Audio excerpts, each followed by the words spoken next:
ابھی ہم یہ دیکھیں گے کہ آپ نے جب دیکھنا ہو کہ آپ ایک کام جو کر رہے ہیں وہ جذبات کی وجہ سے کر رہے ہیں یا اپنی عقل سوچ کی وجہ سے کر رہے ہیں، تو اس کو کیسے ہم دیکھیں گے؟ اس کو ایسے ہم دیکھیں گے کہ فرض کر لو میں ان کو کہتا ہوں کہ یہاں پہ کھڑے ہو جائیں،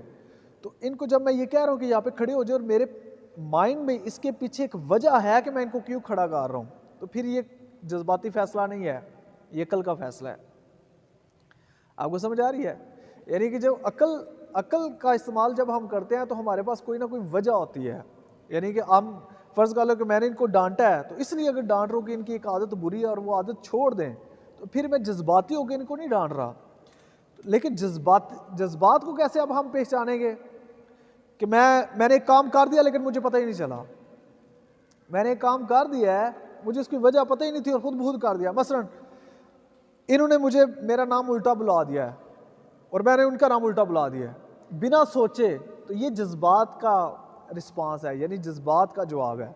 عقل کا جواب نہیں ہے۔ عقل کا جواب تو اس طرح ہونا تھا انہوں نے میرا نام الٹا بلایا ہے، میں کیوں بلاؤں، یہ اگر برے ہیں تو میں بھی برا ہو جاؤں۔ آپ اس چیز کو اس طرح سے سمجھ لیں، ہر ایک انسان کے پاس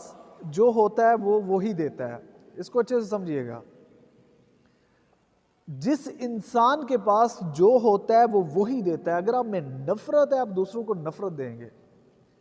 اگر آپ میں الفت ہے پیار ہے آپ دوسروں کو پیار دیں گے، اگر آپ میں تکبر ہے انا ہے تو آپ دوسروں کو انا دکھائیں گے۔ تو بیٹا جو آپ میں ہوتا ہے آپ دوسروں کو وہی دکھاتے ہیں اور دیتے ہیں، سمجھ آ رہی ہے؟ تو وہ بندہ جو جذباتی ہوتا ہے اس نے صرف جذبات ہی دکھانے ہوتے ہیں، بعد میں سوچتا ہے، یعنی جو سمجھدار انسان ہوتا ہے وہ پہلے سوچتا ہے اور پھر ریئیکٹ کرتا ہے، رسپانس کرتا ہے۔ جذباتی بندہ پہلے رسپانس کرتا ہے اور بعد میں سوچتا ہے میں نے یہ کیوں کر دیا ہے، مجھے تو ایسا کرنا ہی نہیں تھا، ایسا میں نے تو گالی دے دی ہے یا میں نے تو ان کا نام الٹا بلا دیا، یہ تو برے بچوں والی عادت ہے، لیکن جب وہ کر رہا تھا اس وقت اس کو پتہ ہی نہیں چلا۔ تو بیٹا جب آپ کوئی چیز کر رہے ہوتے ہیں، ٹھیک ہے، اور اس کے پیچھے آپ کی ریزن کلیئر نہیں ہے اور وہ چیز خود بخود ہو رہی ہے، تو وہ کہیں آپ کے جذبات ہی کا فیصلہ ہے، آپ کے جذبات نے آپ کو مجبور کیا اور آپ نے وہ چیز کر دی ہے۔ تو اب سمجھ آ رہی ہے آپ کو؟ ہم جذبات